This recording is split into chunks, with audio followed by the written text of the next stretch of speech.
Hello everyone and welcome back. I hope you're all keeping well.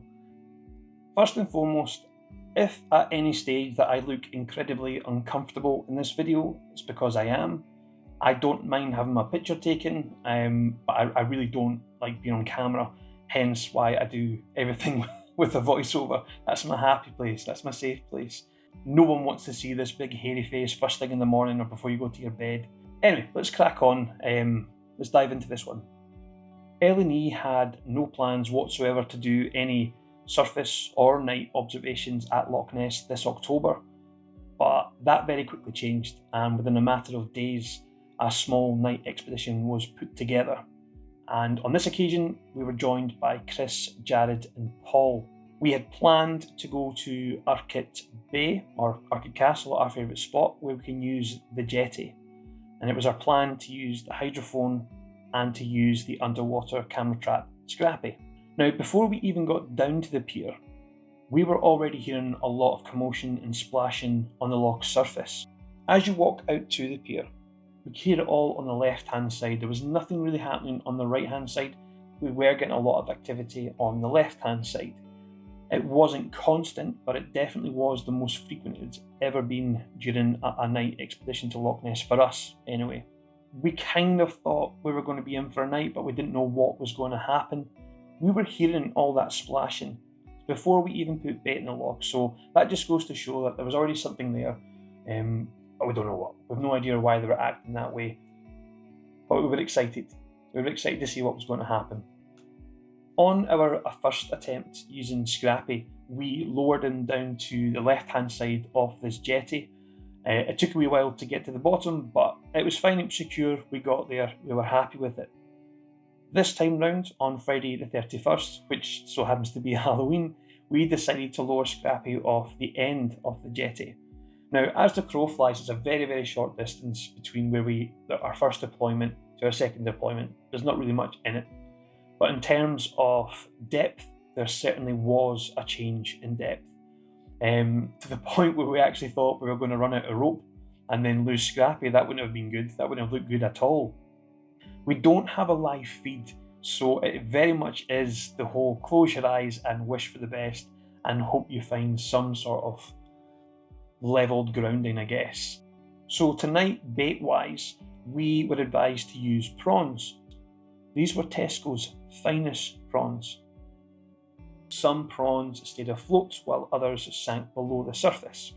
This is where things started to become slightly unnerving. It's complete speculation if this is related or not, okay? We heard the most bizarre animal call that you've ever heard. I cannot tell you, unfortunately, if it was coming from the loch, if it was coming from the tree line or the field nearby. I can't tell you that, unfortunately. This was not a small vocalization. This was loud enough to capture our full attention. We are well aware of the wildlife in that area, and especially the animals that are more active throughout the night, who are more nocturnal in nature. Now, the only way I could describe this sound to you is if I say it was a walrus. That's what it sounded like. And you're going to laugh, okay? But that's what it sounded like. It was very, very guttural to begin with. And towards the end of it, it almost became like a high pitch, like a shriek. And I don't know how else to describe it. I'm certainly not doing an impression for you. That's not happening. But it was such a clear difference how it started to how it finished. And I think that's what threw us a wee bit. Now, I've been in that field several times with other members of L&E. And we've observed animals in there before, deer, sheep, the whole lot. But I don't think I can quite happily put my hand on heart and say I don't think it was either of those things. But I'm also not going to tell you what it was because I don't know. But it was such a bizarre sound. It did spook us a wee bit. I'm not going to make any weird claims here, but if anyone has a rough idea of what that possibly could be, please get in touch. We'd love to hear your thoughts on that one. I can't remember if we said this on the evening or if it was the day after. When we mentioned walrus, we instantly thought, oh, hang on now, this has been said before. This is not a solo act here. And I believe it was Arthur, was it Colpit, possibly, from 1962 who was in the same area with his friend. It may have been a girlfriend, I'm not entirely sure. But they also described hearing what can only be described, this is quite funny actually, he described it as an asthmatic walrus, which is brilliant. Not that he's ever met one. But he also said it was like gasping, it was struggling for air, which I found quite interesting. We didn't hear that, but the first half sounded like a walrus, and that's what they reported back in 1962. So is it the same thing? I've no idea. It's entirely up to yourself what you think about that. I'm certainly not going to give you a proper answer because I don't have it. Not long after hearing that bizarre sound, again, this is where things started to take an unnerving turn, if you want to call it that. Weather-wise, it was quite favourable. We had cloud cover, but there were times where there was breaks in the cloud and we could clearly see the moon coming out. And that natural light illuminated the whole bay for us, which was fantastic. And anyway, even if it hadn't, our eyes would have adjusted to the dark environment anyway, because we've been there for several hours. After hearing that call, about 20 foot away from the edge of the jetty, myself, Jared, Chris, and Paul all witnessed what we described as a head popping up from the surface. We all agreed that it was about the size of a basketball. I personally did not see a body, I only saw a head. But the boys did see the body and the head. They've described the exact same thing that I've just said to you now, that roughly size of a basketball, body-wise. I think they said it could be anywhere between 2 meters to 6 foot. Now, I think the reason why I didn't see the body is possibly where I was standing at the time. I was behind the boys and they had the full view of the loch in front and I was at a slight angle. But without a doubt in my mind, I know exactly what we saw. And it was an animal. And that was confirmed when it slowly turned. The slowly head just turned to have a wee look at us. Shone the torch on it and boom, there you go, right enough. Eye shine clear as day. That only lasted for about maybe 4 to 5 seconds max, alright, and then it disappeared. Paul, Chris and Jared have all given me their account of what they've experienced and their thoughts and feelings on everything. Now, the bottom line is pretty much everyone is saying the same thing, but there are wee small inconsistencies maybe in terms of distance and time. But the gist of it is it's all pointing to the exact same thing, that we have observed something. A living creature. It definitely was a living creature. The head turned, but the body that they viewed did not move. Only the head turned. And I wish I'd seen the body, but unfortunately never. I know most of you right now are screaming, it's just a seal. Get a grip, guys, you've just seen a seal. Absolutely. We will put our hands up and say it could well be a seal. Absolutely. We're not going to say straight away that is Nessie, because we just don't know. None of us know. All that water, all that commotion on our arrival, was that caused by whatever we observed? We know that they were acting erratic before we arrived, and then when we put the prawns into the loch, things started to kick off, things escalated a bit more, and it was incredibly difficult to try and capture that on camera. It was very much like, what's that game? Is it Whack-A-Mole? You've got to be very quick. We never ever caught something coming out of the water and then landing. We only ever caught the aftermath or the wash or the ripple, but we never actually caught anything coming out of the water apart from this head that we've just seen. So guys, again, we are not making any massive claims here. We are open-minded to absolutely everything. We were absolutely praying that hopefully Scrappy, the underwater camera, hopefully it's picked up something. That was what we were hoping to happen. After some time, after sitting in silence and kind of contemplating what's just happened, we decided to bring Scrappy back up. Unfortunately, we didn't capture anything on the camera. The first time when we used Scrappy, we saw a lot of plankton and we reached out to Adrian Shine from the Loch Ness Project. As always, he was amazing giving us that advice and support. But this time round, we didn't capture anything at all. Even though we had 3 lights on it rather than 2 this time, visibility was 10 times better. I believe we were in a better condition, well, a better location, sorry, even though the one was literally just behind us. This just felt different, but it felt right. I really wish we'd caught something on camera for you. I really, really do. And I know it's going to be difficult to take our word for it. I'm kind of hoping after these 3 or 4 years that we have built up some level of trust, that we wouldn't bullshit you.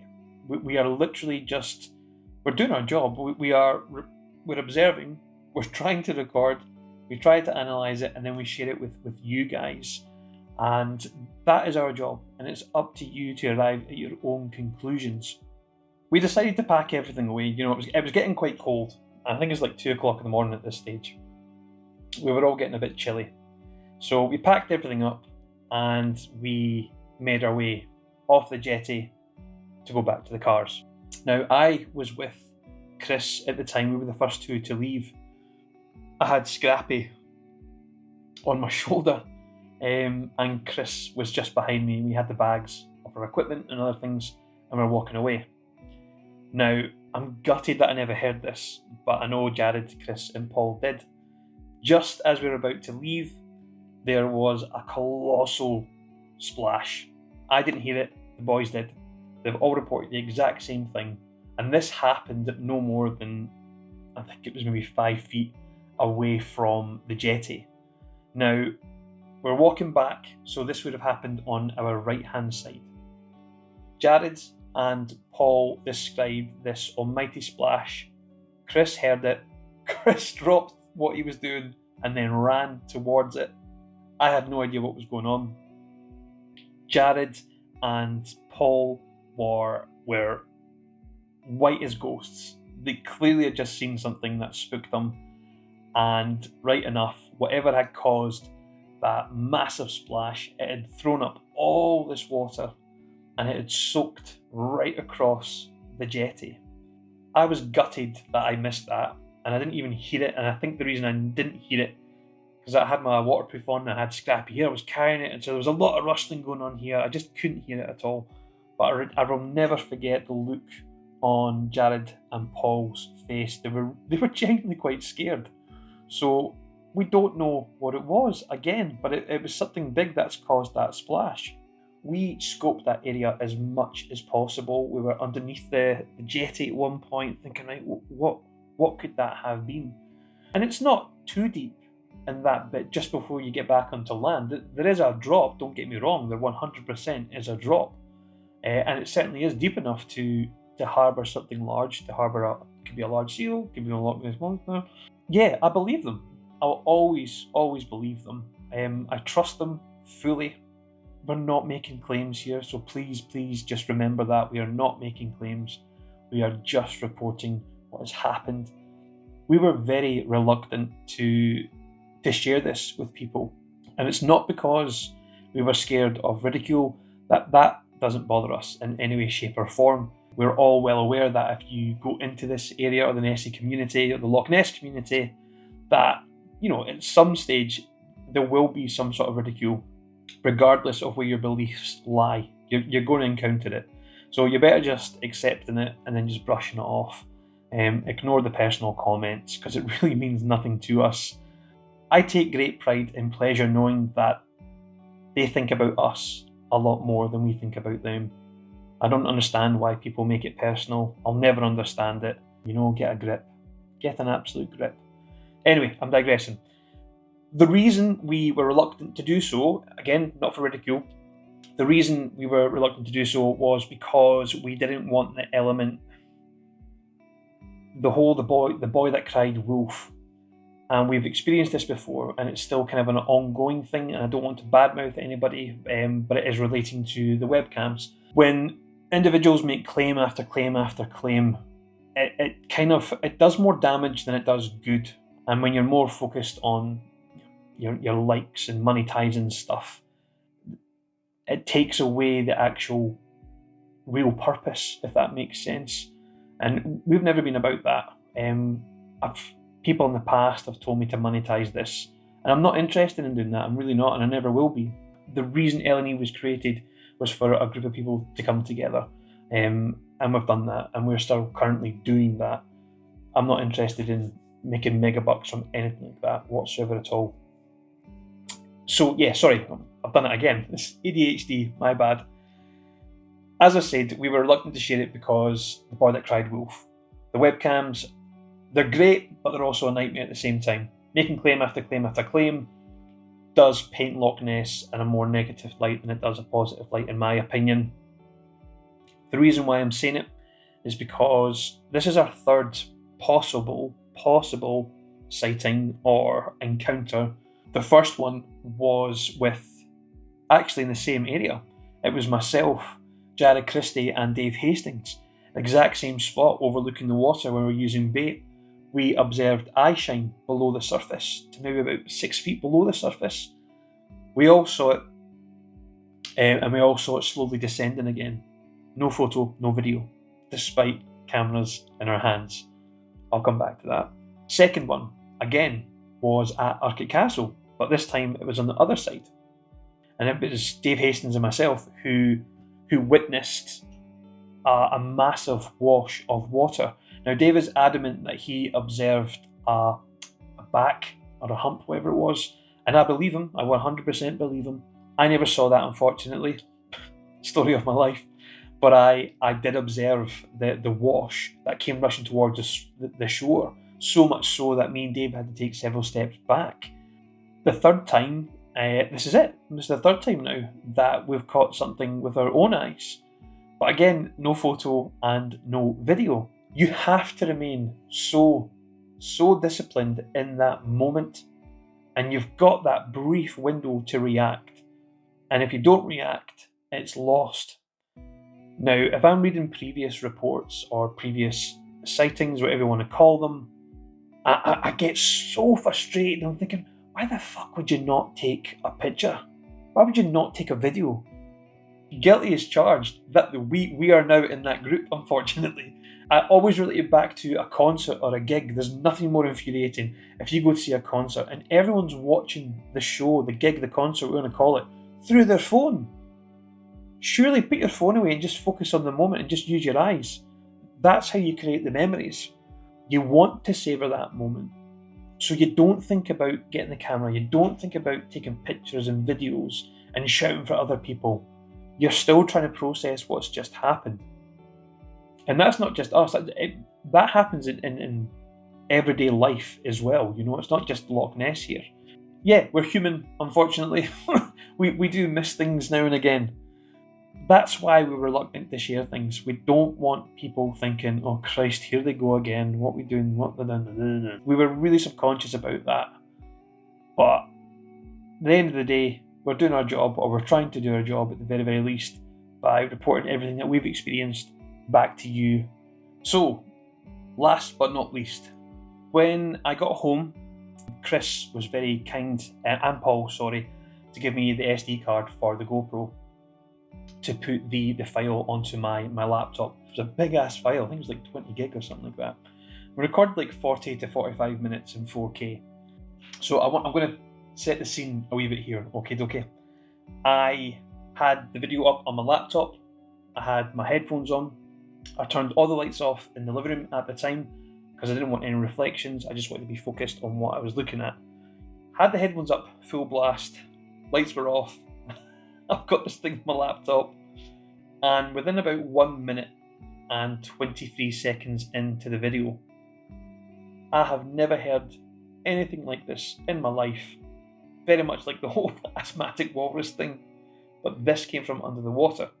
And I nearly took out my dog, Kylo. I nearly took him out rushing to get to my wife. I was like, Kim, you need to hear this. Now, my wife doesn't believe in the Loch Ness Monster, okay? But she believes in me, and she believes in L&E, and that's all I can ask for. Put the headphones on her, right? And Kimmy is sitting there going, oh Christ, here we go again. And I will never forget her reaction. And this is what she done.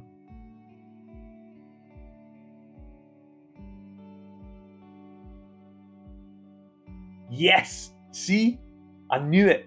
You are interested. You are. You're just pretending not to be. She's always got one ear to the ground, or one ear to the water, should I say. The rest of the night she was asking all these questions. What could it be? What could it be? And I don't know. I don't know. And we've been very honest about these recordings. We will never know some of these recordings and the origin of it. But the most important fact, I think anyway, about this recording, this particular recording, that sound was not picked up using the hydrophone. It was picked up from the GoPro. So that then means that whatever created that sound was in close proximity. Now, I'm going to play the sound for you, alright?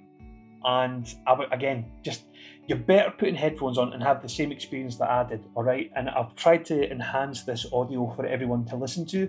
And please feel free to explore around with the audio. And if you find something that we've missed, bring it on, share it with us, absolutely. I'm going to stop talking. Here we go. I'm excited for you guys to listen to this. It's quite spooky, it's great. Have a listen.